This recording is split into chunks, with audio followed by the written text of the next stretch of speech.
And to give a chance to everybody else to settle in. Yeah. Hey, Tony. Long time no talk to. Yeah.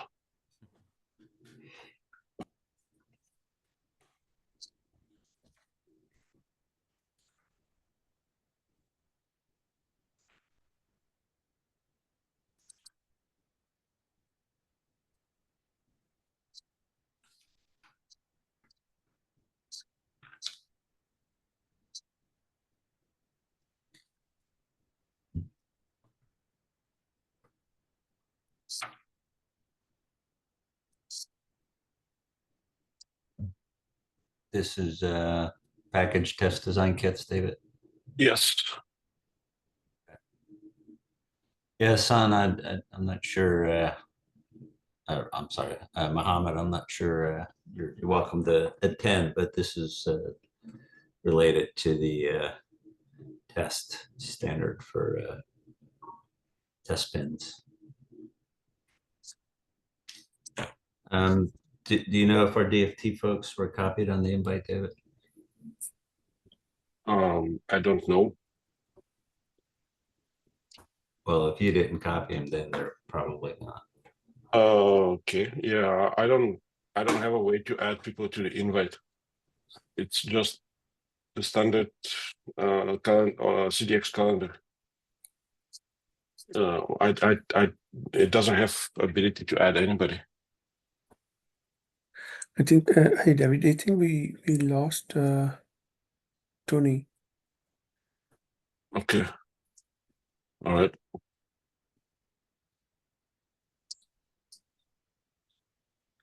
Was you sharing something or I see? No, not yet. Okay. Not yet. Let's see. Okay.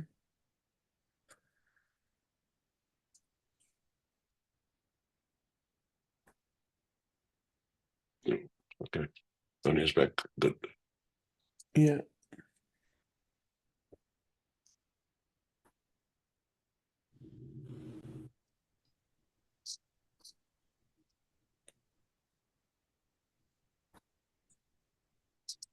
Sorry, I hit the wrong button. Okay. Let's see. The video, but let me see if she's online. And what about our other DFT friend? Rajesh? Yeah. Yeah, Rajesh, I met with him offline to finalize this document. Okay. To Right. finalize the test stuff. So if we have So maybe you could just present it up. Let me just see if Vinci is around. Do you believe you have a yeah, let me show you what let me show you what I have and what we have, and I'll send you the link as well for everybody to review offline. Awesome. Yeah. Okay. Are you seeing my Yes. thing? Yep. Okay. All right, cool. Okay, so this is now in the template, talks about I typically want to add anyway. Okay, never mind. Talks about CDXML, just quick introduction. Then you've seen part of this. I actually haven't updated it on some definitions. And here's introduction to different paths that are envisioned to be definable by this extension, right? We have So this yes. is the test pad or probe pad that we're talking about. Hey, Rajesh. Hey, I just wanted to check, is it test meeting or package meeting? Test meeting, you're in the right place. Oh, okay. Thank you. So this is what we call previously referred to as our probe pads. So there's multiple definitions, right? Depending on what a pad means. right? So this talks about the physical construction of a pad, okay? And there's different ways to physically construct a pad. One would be a ball. The other one would be micro bump and pillar, right? Structure. The other one would be just an open pad, right? With basically the blue one is the passivation opening, right? And the pad is open on the die. What's the gray? Is that like an outline or something? This is just this. Which one? Which gray? Well, the light gray wrapping around the orange, sitting on top of the blues for the pad. That the bottom one. The bottom one. This is just a boundary, No. Okay. kind of meant to represent the die. Yep. Okay. And then, and the other one we have is a. This came. Okay. Well, yeah, and I guess right. You get the idea. they can be rectilinear. I mean, you can have octagon shape. You can describe whatever shape. Yeah, right? yeah. So yes, so this looks. These 4 drawings are meant to represent the kind of the vertical cross section. Not basically the XZ or YZ cross section, right? How it would look. Then there is the description about. But is that specified as well? It's just the illustration. Okay. Yes. Yeah. So these are just illustrations. Yep. Here we talk about that there's general confusion about what is a pin, what is a pad, and what is a net, right? And this kind of tries to clarify in this context how these were used, right? What is logical and what is physical, right? And what is a net, right? So is a pad not a 3-dimensional? Doesn't it have a thickness as well? It may not have a thickness in the sense. So follow my thinking, okay? Say if you take a hybrid bond pad, when you're on the outside world, you really care about the 2D shape of that pad. Now, inside the silicon, those thicknesses come defined from the silicon PDK. Okay. Right. So we don't, in this case, we would not define a thickness of the pad, right? It's just a shape that's on the outside of the die. All right. So this is your traditional EDA CAD view for yes. light. Okay. Yes. Once we get into some of these pillars and balls, these will have a thicknesses, different layers, and so on, right? And the dimension of this, in this case, it's the solder cap. So in that's this case, a 3D. The diameter of the. So this was going to be 3D. Yes. Okay. So. But it's outside the die. You're saying. It's outside of the die. Okay. Okay. Right. So look, this is just the general flow that we have been talking about. That really the intent is the CDXML as it goes through the flow, it will be changing, right? When you're planning, you may or may not have the 3D view. You only care about the locations, make sure they're good.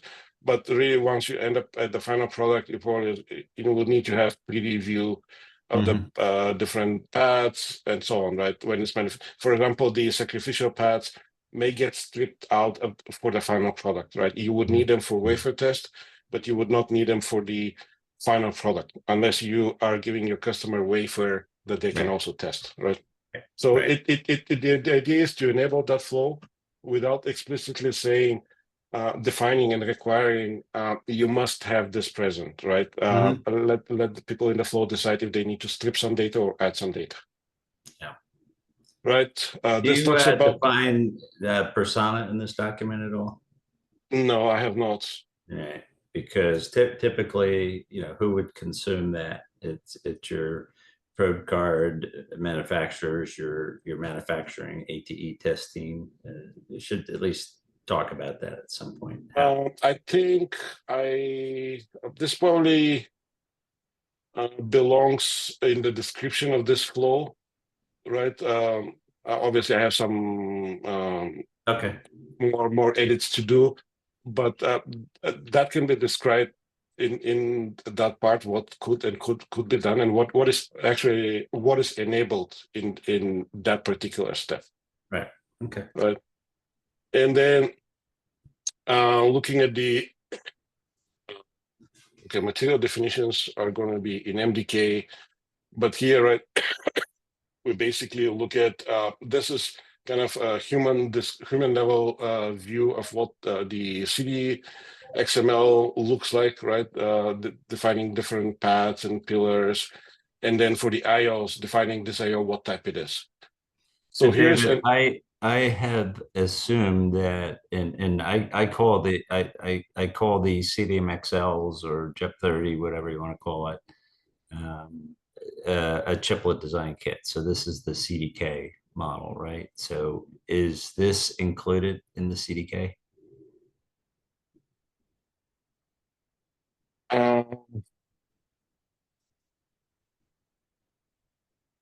Let me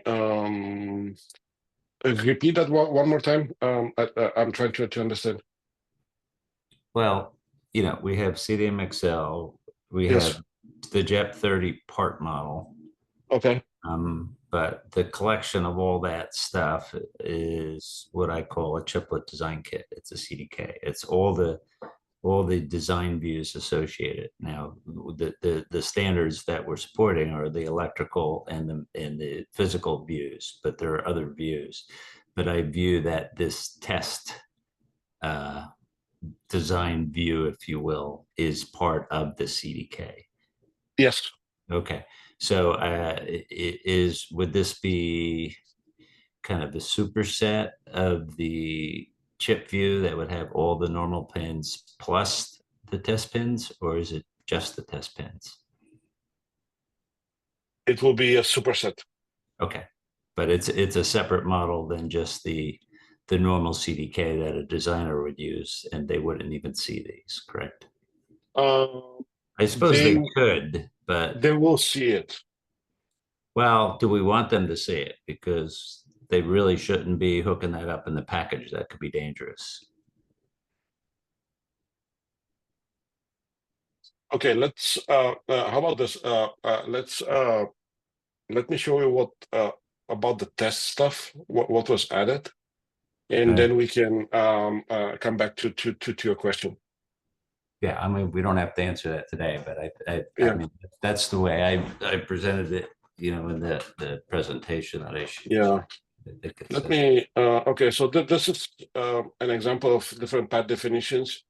One of the important things is, right, you asked me about the 2D view versus 3D view. Really, in many cases, this is when we're talking about inside the die, there's maybe a path cell that is used for the GDS stackup, and this is just a reference to that path cell. Okay, so for example, here's a simple actually this defines a bump, but anyway, okay, here's right, if you had a hybrid bond, you would say, here's my reference path cell, and by the way, it exposes on the outside this circle with this radius. Oh, why I don't think we would ever probe a hybrid bond. No, this is not. So the initial CDK did not explicitly define the 2D or 3D structure of the pads and bumps, right? It would just say it's a solder bowl or it's a copper pillar, right? So a chiplet that now we have many different options. So really the idea is to actually backfill into the CDK, CDXML's pin definition so that we know what every pin looks like, right? Because now we have many, we potentially could have combination of different pad structures, right? So Yeah. so this is basically updating the existing IO pin definition, right? Let me show you, for example, this IO, right? Previously, it did not have here, this mechanical type would be a simple word that says this is a solder ball or it's a copper pillar, right? What this does is now we are saying, okay, this name would actually reference, instead of being a simple word that the tool needs to understand, now this name actually references one of these definitions, and it needs to be populated like that, right? The tools need to understand the path definition, 2D, 3D, and whether they're doing electrical connectivity or for physical description for whatever reason, right? They can go and reference what that is.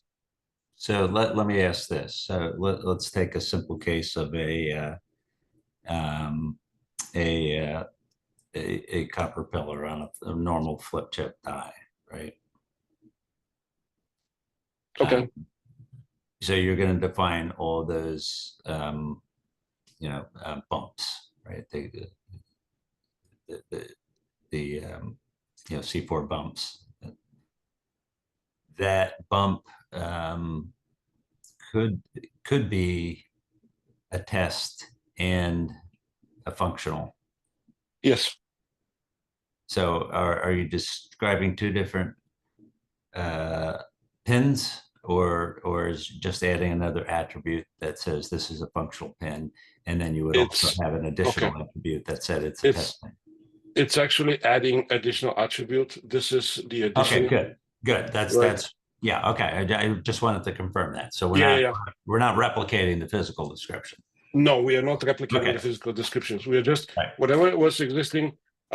Actually, yeah, I see what's going on. So really, it's two things that are happening here, right? This physical description probably does not belong to the test stuff, right? It's not related. Just it's something that was missing. So we are using the test part, this test contribution to be able to actually define the physicalities of the paths, right? So it's not really related. The true test related stuff is this new group here. And say here's for example what a pin, simple pin, would look like if it's not test, right? It will just have a pin, and we'll say, okay, this is references pad 1, right? Okay, I should make sure this is the same name. And this pin is power. That's it, right? That this is not a test pin. Okay. Test pin, a pin that is both functional and test, it will have the kind of the same stuff, but it will say, okay, this pin is a test, right? And in test mode, it will be either input or output. It belongs to a group, right? We will be grouping pins so that we know, right, if there's multiple test interfaces, we can group them together. And then this test pin is type one of these. Okay. No, I didn't. There's a meeting going on. What about test mode? Is that in here someplace? Oh, you're down below. Okay. Yeah. So if it's a test, but I mean, different pins may have different directions and different groups depending on the test mode, right? So the same physical test pin may have a totally different function or direction. Different set of properties. So in general, you could have, for each mode, there may be a different set of these. Okay, so let me answer this in parts. The direction, is the test direction is specified. Well, what about BIDAR? In test mode, they're either input or output, is what I'm told. There's no bidirectional test. I mean, the test may could be programmable, right? So your test may actually change the state of that as an input or an output, right? Okay. There could be some test logic that's changing the direction. I would need help from Rajesh on this one. Rajesh, I mean, I call a friend. Well, I'm asking Rajesh, you know, wouldn't a bidir be another direction type? Can you come again? Sorry. What's the question? We're talking about the direction. We just have input and output. Could it not be a bidirectional? Yeah, I see. It can be, of course. Yeah. So I think we need to add that as a could be bi, Okay. which is, you know, under program control, right? So functionally, it'll be bidir, but in test, we either make it as an input or output. Yeah, that's what I mean, right? That the IO can be bidirectional, but when it's used, it's one direction only. Only in test mode, yeah. Yes. Yeah, but we're defining the properties for that physical pin, and it could be an input and or an output. Okay, so okay, I see, Tony. So the this section talks about purely about test mode. Whether in functional mode this pin can be bidirectional, it's a definition that's actually outside of this. It already exists. I can show you an example, but outside in here, it will say the direction input output. Okay. So this section relates to test mode only, whether the pin is input or output. It does not imply functional mode input or output, right? But I'm saying even in a particular test mode, it could be an input and output or bidirectional. Rajesh was saying that it cannot, so I'm confused. I mean, if you have a SerDes pen, right?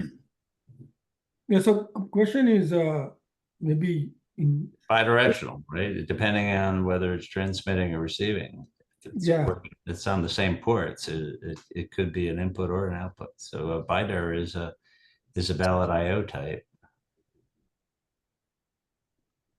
But Tony, are you saying that the SerDes will be test boundary pin? It will be on the test path, and it will be used specifically for SerDes, right? You are going to test that link, and it will bidir, but for all practical purposes, that's a functional definition. Right, for test pin definition, really here the intent is to annotate pins which are used as a test. I'll use the general word test control pins, whether they are data or clock or something else, right? These are basically the test interface pins. Yeah, and they could be bidirectional, right? Like a wired OR type interface. That's possible, right?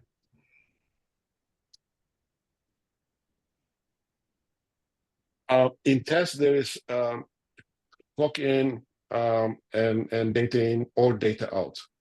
It's one direction.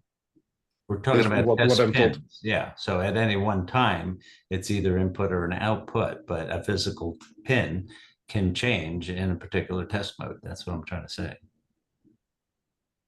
It may be input only, it may be output only, or it may be it may be controlled. It could be an input or an output.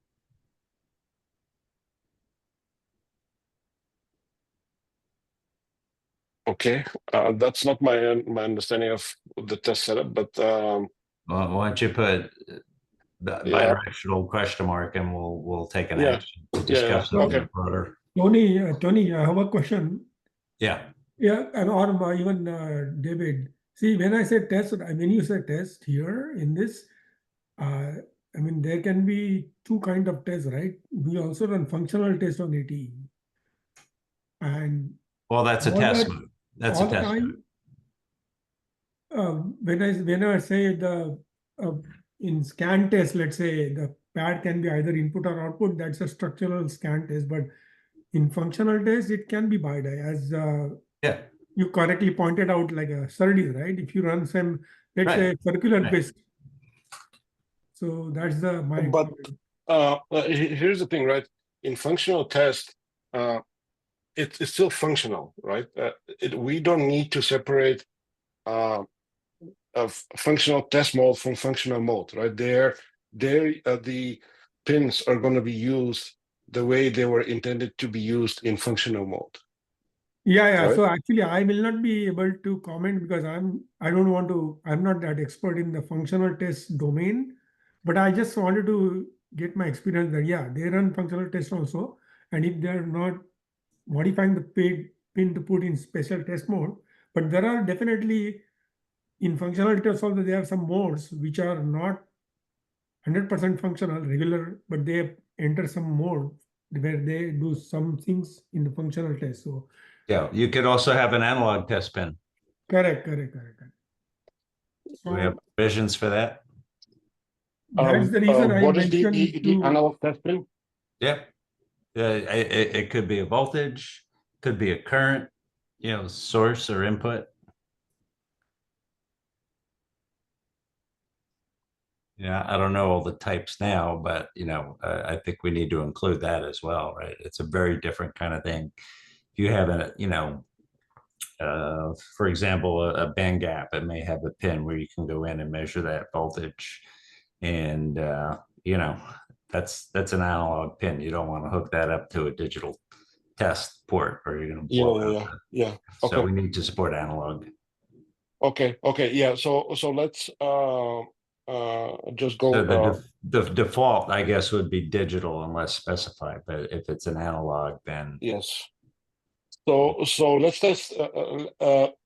Let's take a step back and talk about the functional mode test.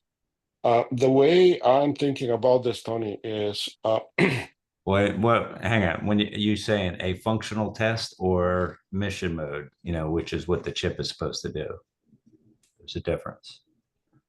You can actually have, structural test or special pins for doing functional type tests that are not normal to the operation of the device. I mean, we use the term mission mode, which is how the part actually works. And there could be multiple mission modes. So in general, they're just modes, right? So normally you're going to have one mission mode, but you could have 10 mission modes, and you could have 10 test modes. So when you say functional, are you referring to a functional test or a mission mode? I'm talking about functional test. Okay. So when a SerDes is in a functional test mode, actually, let me. Okay. So it's a SerDes that is in functional test mode. Actually, not in a SerDes, a chip that is in functional test mode, and it's communicating with the outside world. Will the function of those pins, which are functional, right? The pins which are being tested, right? You're going to test part of the SoC in functional mode, and you will communicate with those pins. Will that functional, would doing functional tests of those pins, their function be different than what they're in a mission mode? Yes. Yeah. And typically there's a mux. So when you go into a different mode, that pin will get connected to something different, some test logic or whatever. Okay. That is okay. So then we have the test control pins, right? Which definitely in test mode, you will have functional pins that for test mode will be repurposed as test control pins, right? Those will be the test clock, test data in and out, and so on, right?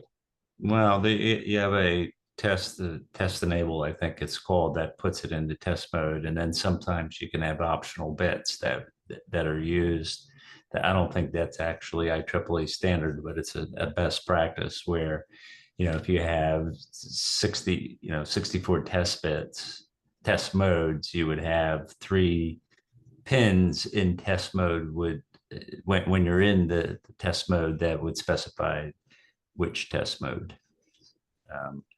But they may be dedicated pins or it could be under software control. And typically, I think modern chips are going to do everything through JTAG just to avoid having special pins. Right. So, but we have to support. I mean, people can still do that. So I think we need to support that notion.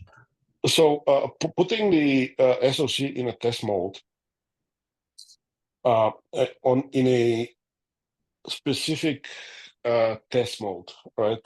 Actually, in any test mode, will change the functionality of some of the pins, right? Yes, correct. I think that's a fair statement. Yep. Oh, yes. Okay. So that I understand.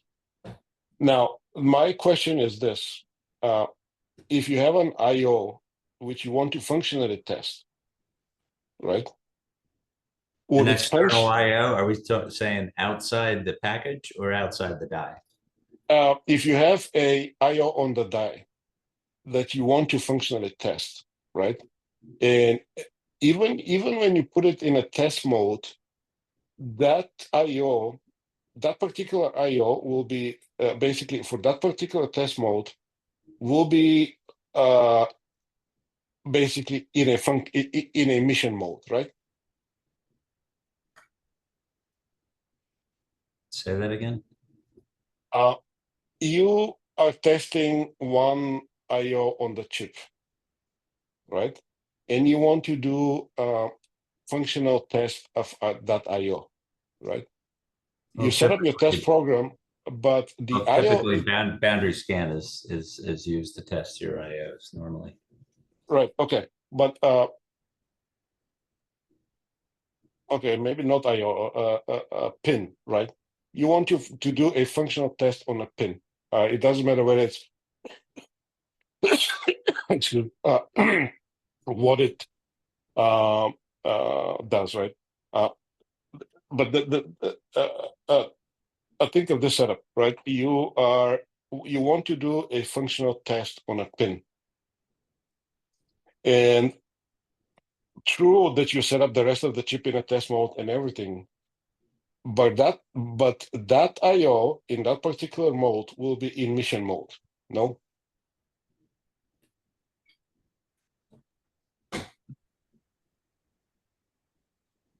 Not necessarily. Probably not. Okay. Normally, David, if you want to test I/O, you can use only static. I don't know about functional test for I/O, but when you select I/O test, we'll just do X test for boundary scans. And if you want to use bidirectional pin is working fine, then you'll just put one time bidirectional pin in input mode and then run the boundary scan test and capture it, see if it's working fine, and then you'll put the next test will be in output mode. So these are all done through boundary scan test only. And we are in specific test mode only. I don't know what functional test of I/O. I mean, that's either you can use. Yeah. What I'm trying to say is, in that particular mode, I don't need to annotate this pin as being a test pin, right? It's not. It's a normal functional That is I/O, correct. right? I understand now. So that test, it's a regular pin, but it is checked as an input and then you checked it as output. Okay. So but what I'm saying is you are in a specific test mode, I/O test mode, let's say, when you are doing that. So that's the one. And also second point is sometimes in SerDes, right, they also do it in using built-in subtests like I/O BIST, which is very specific. I think Tessent, even Siemens, Tony is here, they do have the tool called I/O BIST. And it will create internal pattern generation and check whether I/Os are okay. Right. But what I'm saying is, Here's let me backtrack a little bit and see if yeah, let me clarify something. So the scope of these changes here are given a chiplet to annotate pins which will be used for test. Okay, in one mode or the other. Okay, then then there's no problem in not annotating the functional pins as the test pins. Is that correct? My understanding? Yeah. It's a comment for Tony, right? Tony, the scope is we want to annotate given a pins, right? Given so many pins, we want to annotate those pins that will be used for test. Correct. Okay, right? I mean for test control, not necessarily that the test pattern will exercise in one way or the other. We don't want to do that, right? We don't want to annotate test patterns and different modes and how many tests are run and so on. All we want to say is, okay, here's a set of pins. These pins will be used for in these test modes, and you can have n number of test modes, and these are the pins in each of those modes that are used to support those tests. It's actually it's even one level simpler than that. We don't have a definition of how many test modes there are going to be, right? All we are saying is here's the pins that will be used in any of the test modes. That's kind of well,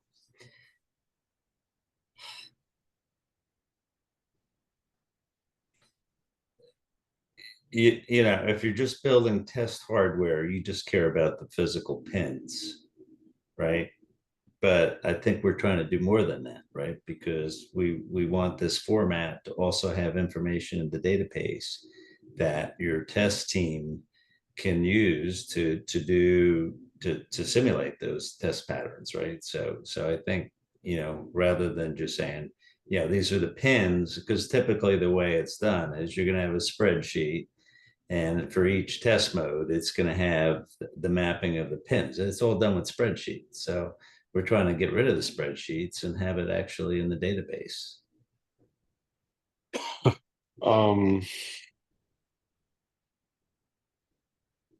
So we do want those test modes user defined. Okay.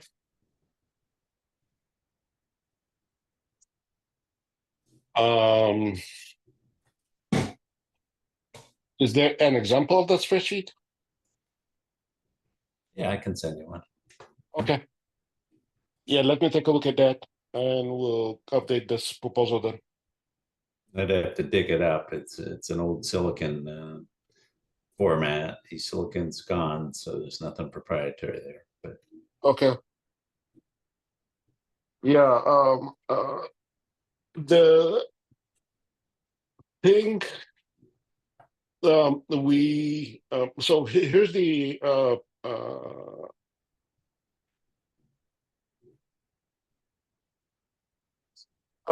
question. How do you see this being used, right? Because there's a chicken and egg problem, right? If somebody creates the patterns, right? Okay, so pins get allocated first, right, for test, and somebody then creates the pattern that says, okay, in this mode, or creates the molds and creates the pattern for those molds. Then it kind of works the other way around. Typically, the test engineers can define all the test modes, and then they're going to say, these are the pins I need, and then they're going to have to work with the chip design team to figure out where those pins go. Okay. Okay, so okay, In that's the good. physical, you know, design. Do we okay, so in so normally you're going to use primary IO for a normal chip for your test. So what we're talking about here is before prepackaged, right? These are unpackaged devices, so you don't have primary IO. You don't have anything. You have to put probes for every pin. So it will be all the primary IO, but you also need all the power and grounds, and there's other signals. So, and in fact, for traditional micro bumps, it's pretty straightforward to do an IO, but you're not going to hook it up directly to the IO buffer. You're going to drop a little pin, and you can access that directly, with the micro bump. It's really the value is where you put all your sacrificial pads, because they're not probable. So that's the main one of the main things we're trying to do with this. But in general, we're trying to make it broader so it fully supports test planning, as well as manufacturing. Question then: if somebody is developing a chiplet, right, or they have developed a chiplet, and would they give that spreadsheet to their customer, the one that has fault? And no, so it only needs to go to whomever's going to be doing wafer sort. However, we're also having let me think about this. So a chiplet guy, the chiplet guy will still need to test the part once it's in the package, but you only have access through primary pins. So they may have to, they will need to know which pins are required to test the chiplet in a test mode. So you're gonna have to put your chiplet into a test mode, and you need to know all those pins, but you don't have to worry about the power and ground ports, right? Because they're hooked up, right? You're not gonna get it, but you still need to access the pins. But I don't think you're going to be going into micro bump type sacrificial pads. So but regular, you'll have access to those primary IO pins, right? Because when you have a packaged part, you only can access whatever IOs are going outside. Now in the package, it's a little bit different, because it may not go out through the substrate. It may just go out to the interposer, and maybe you can, another chip is driving that or something. So, I think how you do those tests is a little more complicated these days.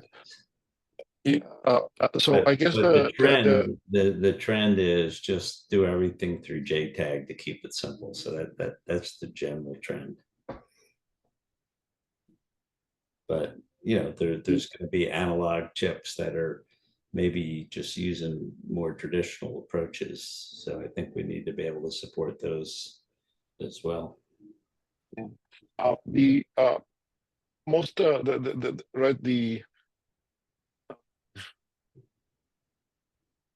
Here's a question. Okay, if I'm still trying to reconcile my thinking around molds, right? And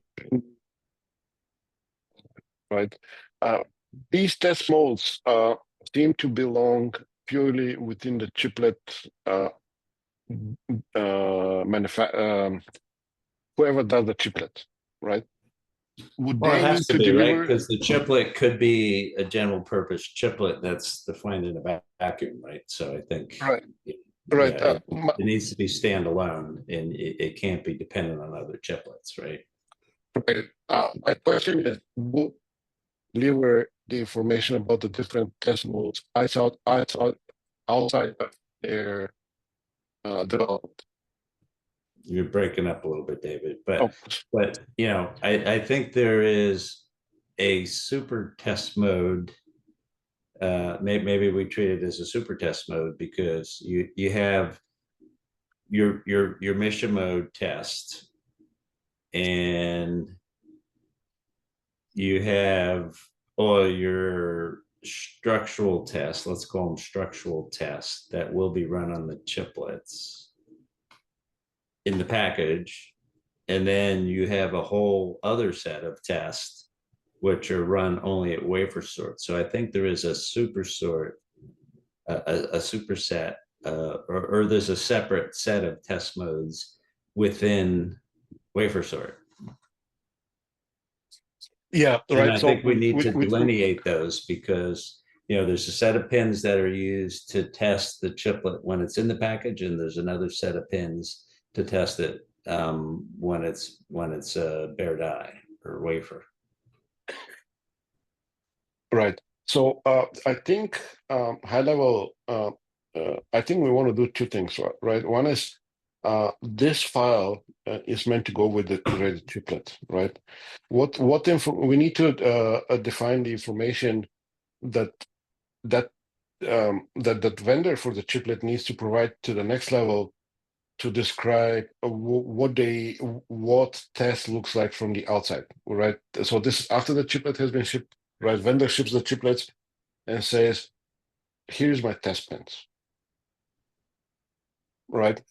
That's one level of information that we need to provide. The second level, not the second level, the other item we need to provide is for pure bump planning, right? To say, hey, here's test pads, and right, maybe they're bumped, right? If it's a bump die, we'll just say, okay, these are the test control pins. Or if it's sacrificial paths, we just define them. We define the geometry and say, here's the test. Here's the pin for that. Here's the path for the test pin, right? Basically annotated. Here's a path. It's a test path, and it's this. Now, the what I'm understanding is that a vendor does not necessarily have to provide all the information about their different test modes to their customer for their chiplet. No, there's two persona. Again, that's why I think it's important. Right. Yeah. You're So, providing the information to the chiplet integrator. yes. One set of test information, and then the person who's doing the ATE testing of the wafer. Yes. And, So that information would almost invariably be the chiplet developer, right? And they would send that to whoever's testing their wafer. But generally, you're probably not going to retest your chiplets. They're going to come test it as known good die, right? So generally, you're not going to retest them. But they will need to run. They will still need to run patterns to make sure that when chiplets are both are put together, they still work, right? Yeah, but that's once it's in the package. Yes. So the now, integrator and there's intermediate tests as well, because you could assemble your chiplets on an interposer and then have, and in fact, TSMC, this was their primary thing that they had in their first spec, is their test probes were on the bottom side of the interposer to test a populated interposer. So yes. they weren't using it for the wafer sort of the chiplets. But I think they support both now. I'm not really sure. I haven't looked at the spec in a while. So you can do pre-packaged assembled interposer test, and that's common, right? Before you want to. Yes. And certainly that's one of the things we did. We would mount our die onto an interposer and check it before we populate it with the expensive HBM memories, because those things are, if you have a bad die, you don't want to throw out, $1,000 or $500 worth of HBM. Tony, I have a question here. Yeah. how do they do that? If the interposer is like a substrate only, right? If you put some chips on a, let's say, It's a die, but on the bottom side you have micro bumps, or you have C4 bumps, and those are probable. yeah. So they have a special testers or same testers like a wafer test they can probe. I'm sorry? What kind of testers are used to test interposer? Oh, it's your normal tester. It's just your normal tester, whether, you know.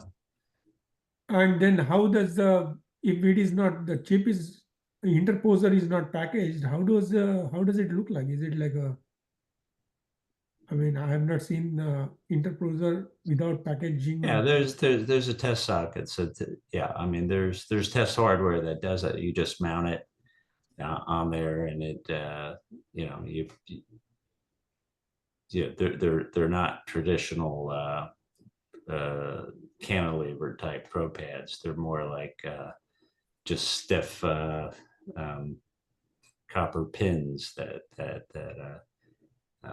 you just mount it and you control the pressure that goes directly to all the micro pumps of interest. And you don't connect, you know, you may have 100,000 micro pumps. You're not going to hook them all up. You're just going to hook the ones that are required. So, you know. So my question is, now you said this is a pre-packaged interposer test, right? So that's it. That is, so that's a little bit different, because that is a SIP level test.